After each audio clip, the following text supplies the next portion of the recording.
Today we're going to be learning Sukkah Daf Mem Aleph. A few brief announcements before we start. Number one, Siyum Sukkah is coming up at the end of this month. We will finish Be'ezrat Hashem Masechet Sukkah, and we will be preparing because it's a very busy time of year. It's close to Rosh Hashanah. It's the beginning of the school year. We're going to prepare a special, different type of Siyum. It will be a Sukkah on the go. It will be a Sukkah Siyum on the go, a Sukkah Siyum to take with you. We'll prepare a package with a bunch of amazing shiurim by different women, and you'll be able to do it on your own time when it's convenient. Portable Siyum. That's for the Siyum.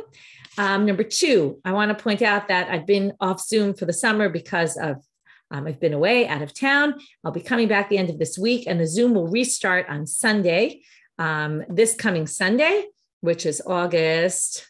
Check the date to be sure. In any case, August 22nd, we'll be starting with Zoom again. I will just remind people who might not know about the Zoom, people all around the world can join the Zoom if the timing works for you. For some people, depending on your time zone, it might be convenient, it might not. I'll tell you what it is. Israel time, you can figure out whether it is. Right now on the daily Zoom, before I went away, we had up to about 60 people a day coming from around the world.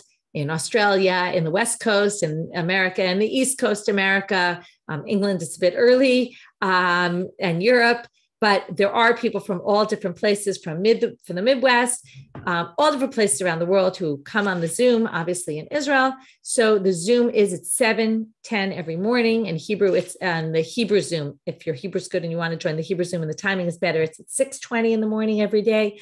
So starting next Sunday, we'll be back on Zoom on a daily basis every day other than Shabbat. So please join.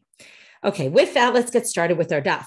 So we had this machloket between Rabbi Elazar and Rabbi Yochanan about the chilul, about shvi. Is shvi mitchalelet? Can you move it onto a coin only through a sale, according to Rabbi Elazar, and according to Rabbi Yochanan, also through regular laws of pidyon, of redeeming things onto coins. And then we brought this braita that said, Chad Shvi b'Chad Maser Sheni, this braita according to Rabbi Yochanan at the bottom of Mem Amud Bet. Both of them are mitchalalim al behema chayav of, whether they're alive or whether they're slaughtered. Rabbi Meir, Chachamim said, no, only if they're slaughtered, because we're worried maybe you'll leave the animal for a long time, so it will create offspring. To which Rava says a very obvious point, which you might have thought of yesterday, Amarava machloket bazcharim, aval b'nekevot divrei hakol al shchutim mitchalalin, al chayim ein mitchalalin, gzera shem yigadel mehen nadarim. This concern about shem yigadel mehen nadarim is a concern according to everybody. If it's female, a female animal, of course you have to worry they're going to leave the female animal, because the female animal reproduces. The male animal, we're less concerned of reproducing, and that you might leave it to reproduce, and therefore in the male animal, that's the machloket, but everyone would agree with the female. Now, okay, that's the end of that braita. Now we're going to go back to the basic machloket Rabbi Elazar and Rabbi Yochanan about, is it only through a sale, or is it also, can the money be moved onto something else, also through pidyon, the regular redeeming laws? Like I say, I want the sanctity to move on to this. So Amav Ashi, again, you have to remember, the sanctity is always going to stay on the first, assuming it's the fruit itself. Right? When we get to later stages, like I bought this with that, and then I bought that with that, and then I continue buying, like we saw in the Braita with Rabbi Elazar, then the sanctity actually moves. But in the earlier stages, it only, right, the first stage, it stays and it gets moved as well. So Amarav Ashi, we're now going to start distinguishing between the first fruit and the latter stages. The fruit itself, and then the money that you bought the fruits with, and then whatever you bought with the money, and however the sanctity moved. So Amar Rav Ashi machloket b'pri rishon. Their machloket is all about when it moves from the first item, that it only moves from that fruit onto money or something only through a purchase, right? It could be a purchase of a barter purchase, but a purchase, and not if I just decided to move the sanctity. Aval b'pri sheni, divrei hakol, and that's a machloket. Can it move only through a purchase, or can it move through other means? But when you're talking about the second stage, divrei hakol, bein derech mekach, bein derech chilul. But once you're in the realm of it moves from one to the other, and it actually gets removed from the first, of course you can remove it in any way. You can redeem it onto something in your own house. Like let's say I have these, I have an animal that has sanctity and I don't want to eat the animal. So I want to keep the animal. So what do? I find something else in my property and I redeem it onto that. I say, oh, I'm moving the sanctity from this animal to there, right? Remember, the animal was used to buy Perot Shvi'it. I bought Perot Shvi'it with that animal, or someone else bought it from, right? I sold my Perot Shvi'it for an animal. The animal now has the sanctity. I now want to remove that sanctity and put it on a fruit so I can eat the fruits, or put it on, something that doesn't have Kedusha Shvi'it. So I put it on something, maybe a piece of meat that I already have, right? That's not a live animal. And I move it onto there and then I eat it and great. Okay. So I can do that. Everyone agrees I can do that. So now they say, but wait, but wait, that whole brighter, the proof of Rabbi Elazar that it's only derech mekach, kept saying, I buy with the meat, I buy wine, and with the wine, I buy this, right? Oil. And I'm not quoting it exactly correct, but it kept saying, you buy this, you buy that, you buy that. So how do you deal with that? It should have said you redeem it if you could have redeemed it. It should have said chilul and not lakach. So they say, I did Tani Reisha Lakach, Tani Nami Sefer Lakach. That's because it was proving Rabbi Elazar. Rabbi Elazar, when it comes to the first stage, has to be bought. So once it started with that, it continued with that, but it really could have written Chilul. That's not really a question. But now Ravina brings a question on Rav Ashi from a Tanaitic source. If you have money that has sanctity of Shvi'it on it, and he wants to buy a bathrobe, okay, or a robe, but not exactly a bathrobe. He wants to buy a robe because in those days they wore robes over their clothing often. How can he do it? Now, what would you think? If once you have this money, the money can be redeemed, the easiest way would be to redeem the sanctity onto something else, to some food in his house, make that sanctified, and then take the money and buy the robe. But that's not what it says, right? If everyone agreed, even Rabbi Elazar, that when it came to Pre-Sheni, the second tier, which is the money, you can redeem it, then that would be very easy. But it's not what it says here. Go to someone you know well, okay? You'll see why. And say, you buy fruits with that coin, okay? You say, please give me fruits, because the sanctity is going to go to the fruits. Then what happens? Now you say to the owner of the store, I'm now going to give you these fruits as a gift. I just bought them. I'm going to give them back to you as a gift. Now, the store owner now has those fruits. They actually have sanctity to them. So that's why it has to be someone you know who's willing to do this. It's not a big deal if they have sanctity because he'll maybe eat them or something or figure out what to do with them. But that's the only real way to do it. Now, what about the money that you just paid for the fruits for? Right? You want your money back because you just gave them the fruits back. So, the store owner says to you, oh, you know what? You gave me the fruits back as a gift. I'm going to give you the money back as a gift. Okay. And he gives him back his money. And remember, the money doesn't have sanctity anymore. Only the fruits have sanctity. Then what do? Well, money has no sanctity anymore. At that point, okay, now he can buy with him whatever they want, meaning he can go buy his robe with that money, because in that way he removed the money from the items. Okay. The problem is, right? 1 second. Right. The problem is that the store owner now has these fruits with sanctity, but it's the only way to do it. There's no other way. This shows, by the way, that only derech mekach can you do it even at the later stage, because you're trying to get rid of the sanctity of your money. So therefore, right, so they say, this is the pre-sheni. It's the second stage. It's not the fruits themselves. We weren't talking about perot shvi'it. We were talking about money that you bought perot shvi'it with. So, or you sold perot shvi'it for. V'katani derech mekachin derech chilulo, and it only seems to say the way of selling. Therefore, Rav Ashi has to change what he says. And instead, he says the following. Ela amar Rav Ashi, machloket b'pri sheni. The machloket is really about the second fruit. Aval b'pri rishon, and then there's a machloket. Can you do it only by sale, which is what we just saw in this Braita, versus Rabbi Yochanan thinks, no, you don't have to do it only by sale. You could do it also by redeeming, which did not appear in that Braita, but that's fine. The Braita was one opinion. Aval b'pri rishon, but then he still thinks they do agree in one case. So what case do they agree? That even Rabbi Yochanan agrees that the fruits themselves, you can only do it by sale and not by redeeming. So now we're going to question, but wait, didn't we bring this source for Rabbi Yochanan that said, we said, what? Mitchalilin. It sounds like the fruits themselves. So they say, no worries. My shvi'it to me shvi'it. There it was referring to the money that you got from Pirot Shvi'it. So let's go back to that bright at the bottom of Mem Amud Aleph. Mem Amud Bet. It said, Echad Shvi'it ve'echa Maser Sheni, right? You can redeem it on animals, whether live or dead, or then maybe only dead and not live. But what was the idea here? It said you can take the fruits of Maser Sheni and redeem it on an animal. Now, that's not true. You can't take them and redeem them directly on an animal. Why? We're going to see. Dilo temahachi, maaser mamash.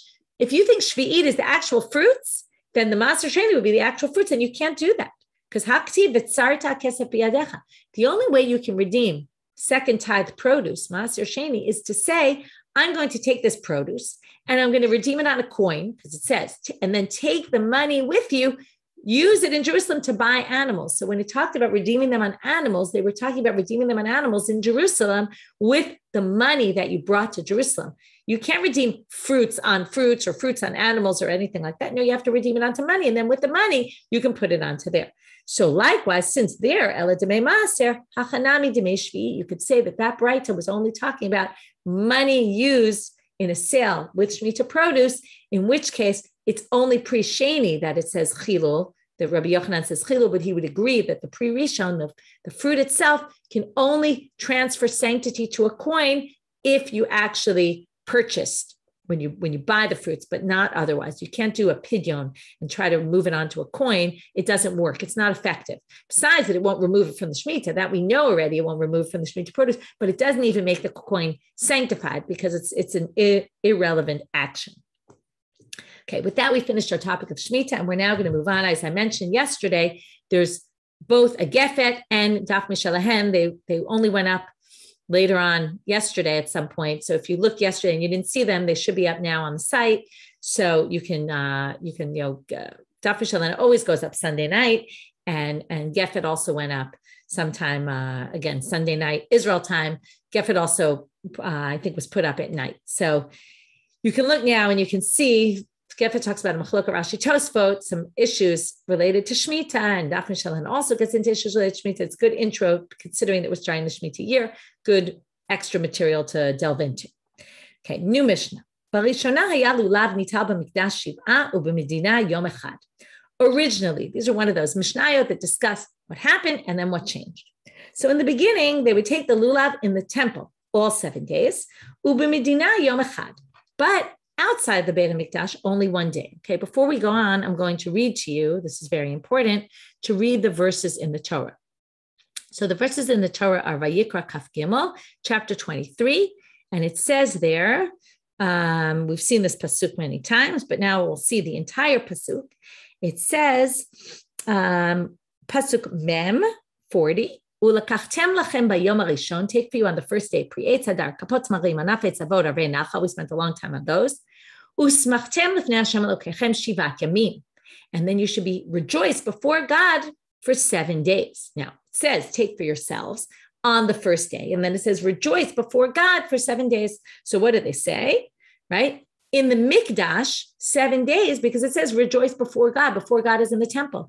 And it's in the verse with the Lulav and Etrog, even though it doesn't say what is rejoice and what are you rejoicing for. But it seems that the rejoicing has to do with the Lulav and Etrog, rejoice before God with the Lulav and Etrog for 7 days. So therefore, in the beginning, the Lulav was in the Mikdash 7 days.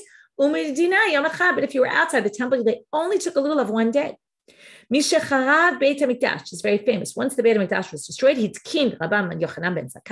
instituted all sorts of things. Zecher LaMikdash, Shehei Lulav Nital B'Medina Shiv'ah. That we're going to take it all 7 days, Zecher LaMikdash, so we remember the Mikdash. Okay, and Shehei Yom Hanef Kulo Asur. The 16th of Nisan, a different thing, unrelated.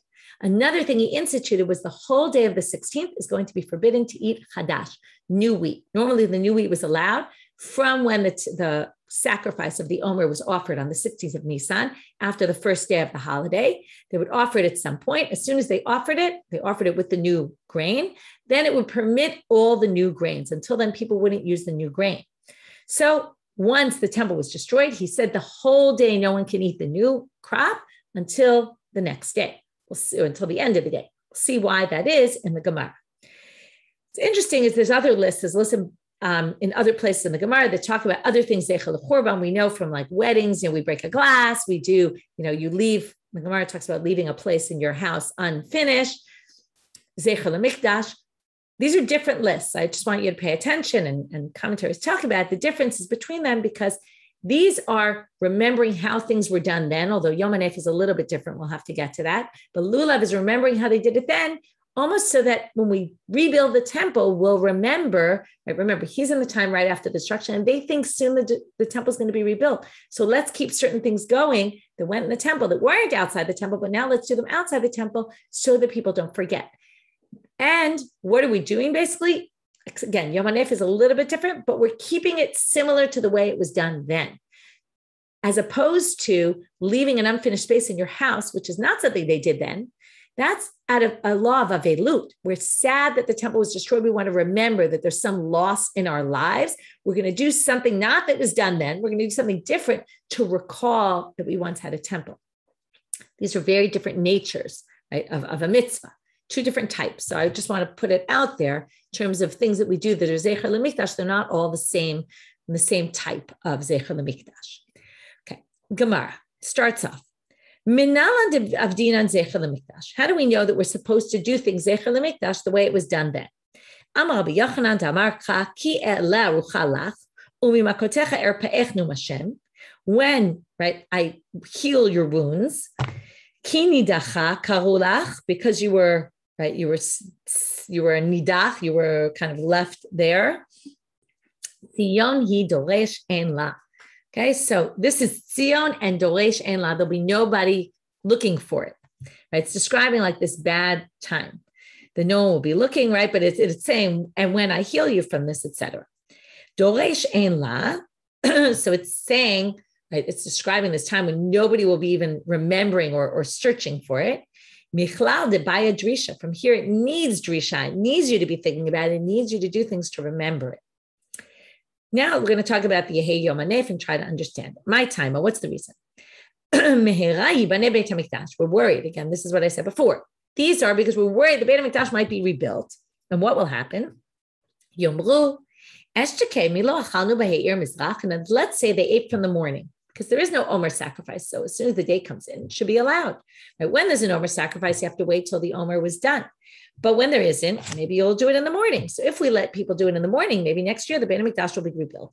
And people will think, oh, last year we ate the new crop in the morning. We could still eat it in the morning. We could still do it this year. And they don't know. And they won't know. Now, of course, they knew last year there wasn't a Beit HaMikdash. They won't know that the reason why we ate it in the morning was because there was no Beit HaMikdash. So now they say, right here, sorry, I just lost my place. And therefore, Hi'ir Mizrach Hitir, right? They didn't know that because there wasn't a Beit HaMikdash last year, that's why the morning allowed it.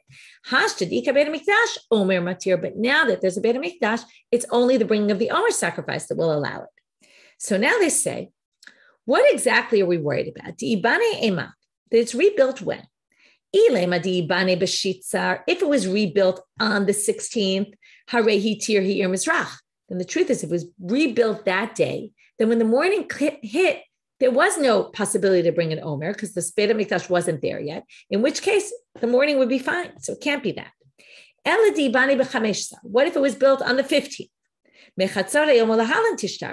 Then it should have been from midday. It shouldn't be the end of the day. They're trying to figure out, why did they make it the end of the day? If the Beit HaMikdash was rebuilt the day before, then by the midday, it would be fine. That's not. They say even when the temple was built, you can assume that by midday it was finished. So if you live far away from the temple, you don't have to find out, wait to hear when they did it, right? Get the email, the WhatsApp went out. It's done and everyone can eat, right? Obviously, they had no means of communication like that. So what would they do? They could all assume it happened from midday. Why? Because of the Beit Din, which was the ones operating this whole thing, the Korban HaOmer, they're never lazy. They do things on time, right? Some people procrastinate, not in the Beit Din. They're always doing things on time there. So for sure would have happened by midday. So if it was built on the 16th, you wouldn't even need it. If it was built on the 15th, midday would have been fine. So what are we talking about? So they come up, first of all, building on the 15th, how could it even be? It was a holiday. You don't build a Beit HaMikdash on a holiday. So there's a whole discussion about how could that be? How could they even suggest it was on the 15th? Because it's a holiday, how are they building the temple? So some say that people might think that, I'm trying to remember now who said this, that it's Tosfot, because how could they have done it? He says, right, so how could they be doing it? Okay, so he says, that's not a problem, because people could think, let me see if he says it. Right. So he says the Mikdash, the future Mikdash is going to be built by Hashem and be brought down. That's one explanation. Some people say that maybe the people will they'll mistakenly think that they can build the Beit HaMikdash, and they'll mistakenly build it on Yom Tov because they're so excited about the mitzvah, and they'll think that it's allowed to do on Yom Tov. That's a whole interesting thing. It's like a whole interesting aside about this temple being built on a Yom Tov and what they're talking about exactly, and whether the third temple is going to be brought down by God in a magical kind of manner, or we're going to actually build it ourselves. All different interesting things about this, but we're going to move on. So now they say, so neither makes sense. So it must be, and obviously, if it's before the 15th, same thing. By midday, it would be the case. So that would cover all days of the year. So what are you left with? It must be that you built it at night of the 16th. Or just before sunset of the 6th, before the 16th. And then what's the issue? Because the issue is it takes a long time. What they would do is they would harvest the crop before Yantif and have it ready. And then there were all different things you had to do. You had to dry it out. Then you had to grind it, make it into flour. You had to sift it 13 times. There was a whole process. You would never get to midday if you only started from late at night or early in the morning. So you wouldn't have enough time to do all those processes, and then it wouldn't happen by midday. All because of that concern. Right now, this becomes a very unique concern. If you were to build it just before sunset of the 16th or on the 16th at night, then there would be this concern. And that's why we're going to leave it till the end of the day. That's why they put it at the end of the day, which is, again, a very rare situation. This would actually happen like this. And you have to remember, what does it mean to build it also? It means just to put the final touches on. As you know, if you build a house, right, you do a construction, there's always, right, it's not like one day, the whole thing is built, right? It takes a long time, and it's the last thing that's done. So that's another reason, by the way, some people say maybe it's whatever you did at the end is something you actually maybe could do on Yantif, like Ein Binyan B'Kelim. Maybe it's the Kli. The altar maybe was the last thing that was brought, and there's no problem building a Kli on Yom Tov. Again, the debate how, what, I'm not going to get into all those details. But again, it's a very unique situation that it would happen specifically right then. You would also imagine if they could get it all done before Pesach, they would, so they could bring the Korban Pesach. So it'd be hard to imagine, right? It's, again, classic. I'm doing construction and you have plans to move in just before Pesach, and then, they don't get it done in time, and then you can't move in for Pesach. It would be like that. If the temple, they tried to get it done, but then it didn't happen. Anyway, okay. So now Rav Nachman bar Yitzchak Amar Rabbi Yochanan ben Zakkai, let me read it better. Rav Nachman bar Yitzchak says, Amar Rabban Yochanan ben Zakkai. He gives a different reason, which then would make it not as limited in scope. It's in terms of we're doing this whole thing every year just because of a unique minor case that might happen, and people would then get confused. No, he says Rabban Yochanan ben Zakkai b'shita Rabbi Yehuda. He holds like Rabbi Yehuda Da'amal min Torah hu asur. He holds this is forbidden by Torah law. Why? Because it says ad etzem hayom hazeh. Okay, you have to read the whole pasuk. Okay, this is about the Korban HaOmer. It's the same chapter 23 of Vayikra, and it says, kitavo ala aretz, and then you bring, right, you reap in your harvest, you bring in your wheat, and then it says, v'lechem v'kali v'karmel lo tochlu ad etzem hayom hazeh. Don't eat the new crop until the middle of the day. That's what ad etzem hayom hazeh means. Until you bring the sacrifice. Now, this says two things, till midday and until you bring the sacrifice. So now they say, right, if you have a temple, then it's until you bring the sacrifice. If you don't have the temple, it's ad aviyachem. it's ad etzem hayom hazeh. And how does he understand ad etzem hayom hazeh? Ad va'ad bichlal. Ad, including, right? Until, whenever you say until, does it mean until including the end of that? Until the middle of the day, which would mean really until and including the middle of the day, which would actually end you at the end of the day. It's a little bit of a strange thing to say that, but that's what they say. It means till the end of the day. And then they say, wait a minute. Does Rabban Yochanan ben Zakkai really hold like Rabbi Yehuda? He actually disagrees with him, as we see in the following source. Ditnan, Mishacharav Beit HaMikdash, Itkim Rabban Yochanan ben Zakkai, Shei Yom HaNef Kulo Asur. Amar lo Rabbi Yehuda, V'alo min hatohu asur. What do you mean it's a takana? It's forbidden by Torah law.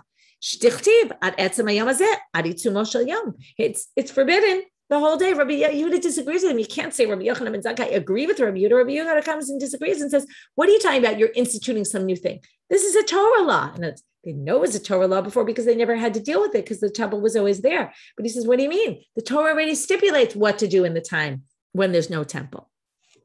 So they obviously disagree. So they say, no, they don't obviously disagree. Rabbi Yehuda comes to go against Rabbi Yochanan ben Zakkai.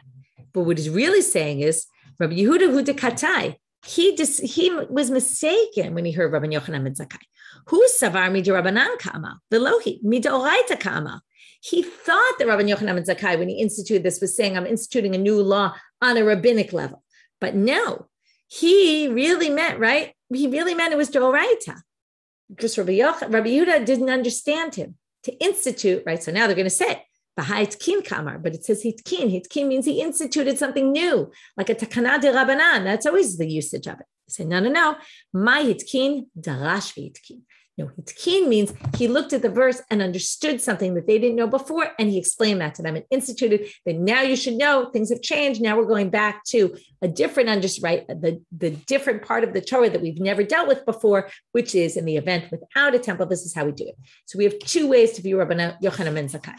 Was it a rabbinic institution just in case next year the Beit HaMikdash is built right at the night of the 16th or just before the night of the 16th, and there won't be enough time to do it in time of that year? They'll do the sacrifice of the Omer too late, and therefore let's do it to the end. Let's say every year, don't eat the entire day so that people don't get confused that year.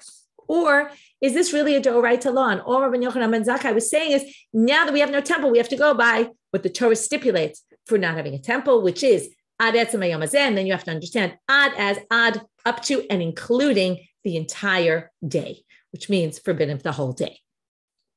Now we're going to talk about Sukkot and taking a Lulav on Shabbat. Okay, on the first day, if Yom Tov Harishon happens to be on Shabbat.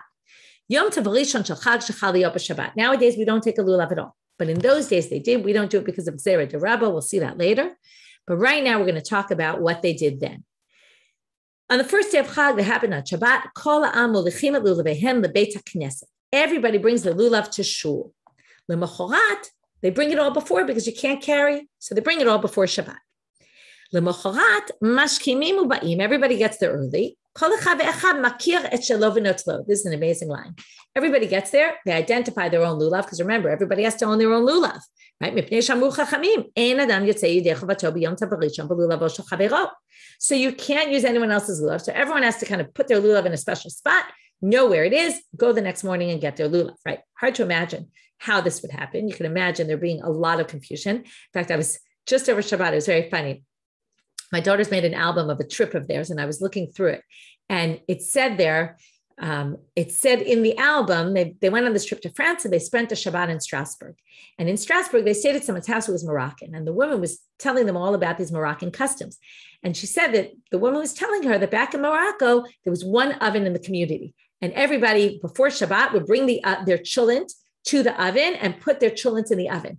And what she wrote, my daughter written in the album, was that everybody, she said that often they got someone else's chulent pot, right? Because who could identify one chulent pot from another? So the same thing here, right? You can imagine it's massive confusion how they each kept track of whose lulav was whose. It was, right, especially maybe a chulent pot maybe looks a little different, although probably in those days, every pot could kind of look similar, whereas a lulav really looks similar, right? You would imagine it would have been very difficult to identify, but somehow it seems like they did, okay? And then, but on all the other days of the holiday, you can use someone else's lulav, not a problem. Rabbi Yossi Omer, Yom Tov Rishon Shel Chag shechal להיות בשבת, ושכח והוציא את הלולב לרשות הרבים, פטור מפני שהוציאו ברשות. It's a fascinating line. Even though you can't carry on Shabbat, if Yom Tov came out on Shabbat, on the first day, and you carried your lulav to shul, you would be exempt, even if you carried it in the public domain, because this is what we call ta'abid dvar mitzvah. If you make a mistake while doing a mitzvah, you're exempt. Okay, not everyone agrees with this. We'll get more into this further on, not today. Okay, now, Gemara starts off, Menane Mile. Where do we get this from? That you have to take your own lulav. So this is repeat of things we learned already. Titanu Rabbananu likachtem, shetei lekicha biyad kol echad ve'echad. Right, likachtem, you each have to take, everybody. Lachem, mishelachem, it has to be your own. Number one, each person needs to take. Number two, it has to be their own. Lo tziyat hasha'ul ve'et hagazul, it can't be borrowed, it can't be stolen. Mikan amru chachamim, from here the rabbis derived, ein adam yitzei yedei ochlato b'yom tov harishon shel chag b'lulavo shel chavero, ela im ken natnu lo b'matana. Unless, here's the one thing, we haven't discussed this yet, unless he gives it to you as a gift. If someone says, I'm giving you my lulav as a present, then it's owned by you. That's not a problem. Uma'asen, here we get to a case for Rabban Gamliel, Rabbi Yoshua, Rabbi Elazar ben Azariah, Rabbi Akiva, right, of our famous rabbis.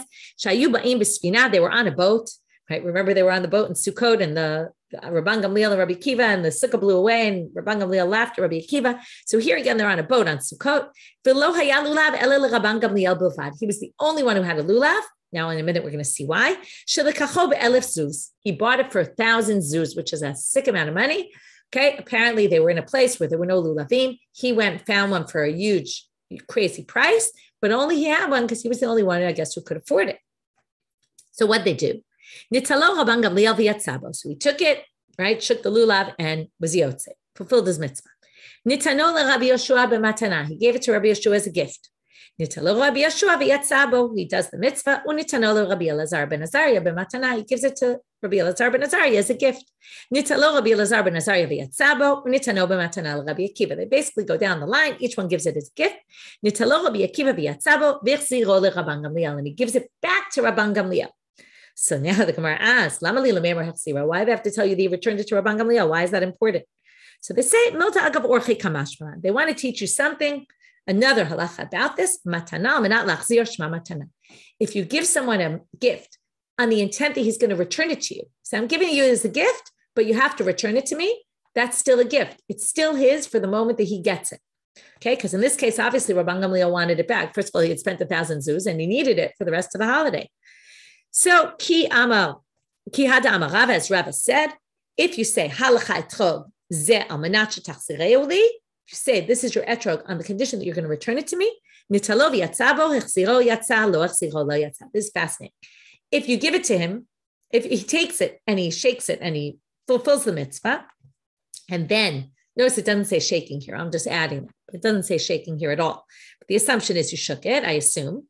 Hichziro, if he returns it, then he fulfills his mitzvah. But if he doesn't return it, lo yatza. Why? Because he didn't fulfill I said, I'm giving you this as a gift on the condition that you return it. He didn't fulfill the condition because he didn't return it. So it was actually never his. It's only going to be his if he actually fulfills the condition of the gift, which is he returns it to me.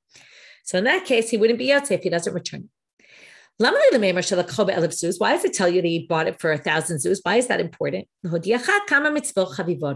teach you how much he loved mitzvot, that he was willing to spend that much money on it.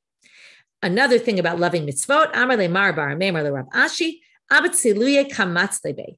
He would daven with it, right? He would daven with the lulav. He would hold it all throughout the davening. That's how much he loved the mitzvah of lulav. He would take it with him. And he said, my father would take it with him all throughout davening. Meitive. I'm going to say, really? He took it all throughout davening? Isn't that a problem? There's a source that says, Lo yochaz adam tefillin biyado v'sefer Torah b'cheiko v'yitpalel. You can't hold tefillin. You can't hold a sefer Torah in your hand, not on you. It means in your hand, right? You can have tefillin on your arm. You can't hold it in your hand or a sefer Torah while you're davening. Why? Because we're worried you're going to be thinking all the time, I'm going to drop it. And while you're holding a tefillin and sefer Torah, not only can you not daven, you also can't go to the bathroom. Remember this, while they're holding your hand, you can't sleep, even a nap, because again, we're worried you might drop them. Not only that, you can't hold a knife or a plate or a roll or a bread or money, because what's the matter? You're going to be distracted by them. It's a big distraction. You're going to think, either you're going to be thinking about them. I don't want to lose them. I don't want them to drop. It's a problem. It's distracting. So what did they answer? So how could you possibly hold a lulav? I said, hatam lav mitzvaninu v'taribuhu. Hacha mitzvaninu v'lo taribuhu. Those aren't mitzvot to hold them. And you're distracted by them. But this is a mitzvah, and it's not a distraction to hold a lulav. Tanya. So now they bring a braita. And in this vein, Rabbi Elazar bar Tzadok omer, kach hayam minagan shel anshe Yerushalayim. I remember I learned this when I was, I think, 18 the first time, and I love this source. Just you picture these anshe Yerushalayim that we talked about. Remember, they put the gimniot shel zahav around, how much they love mitzvot. So let's see. This was their minhag. Okay, what I like, you'll see what I like about this source. It says a bunch of different things. Adam yotzei mi beito v'lulavo biyado. He goes out of his house on Sukkot. He's always carrying his lulav. Holech lebeit hakneset lulavo. Now we're going to see all the things he does. He goes to shul. Lulavo biyado. He's holding his lulav. Korei kriyat shema u'mitpalel v'lulavo biyado. He says shema. He davens. He's holding his lulav. Korei b'torah v'noset kapav. If he has to read from the Torah or he's a Kohen, he has to duchen, then he has to put it down because he needs his hands. He goes to visit sick people and goes to mourners, to console mourners. Lulavo biyado. He's got his lulav in his hand. Nichnas lebeit midrash, gets into the beit midrash. Mishager lulavo biyabeno biyadavdo biyad shlucho. He sends his lulav with someone else, and his son or his servant or messenger, because there he really can't have a lulav, right? And why is that? Because he needs to focus on learning. You can't hold a lulav while you're trying to learn. That you really need intense focus, more than davening, which is interesting. My kamash v'lam, what's all this to teach you?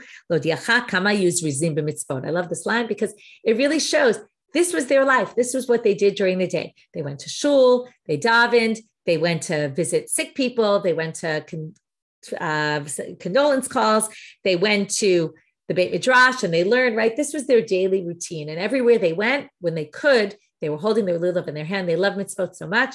They took it with them all day long, right? And it wasn't just, it reminds me of the tefillin, that they wore the tefillin all day long. There was this idea that all day long they had this reminder of this connection to God and the connection to the mitzvah of the day. It's interesting, right? You think of Sukkah as a long, all-day mitzvah, so to speak, because you go in there a bunch of times. Lulav, you kind of do once and you're done with it. But they really kept it with them all day long. Anyway, it's nice to think about, number one, how much they loved the mitzvah of lulav, and number two, how many other mitzvot they were involved in on a daily basis. What was their daily routine like? With that, we'll finish for today. Have a great day, everyone.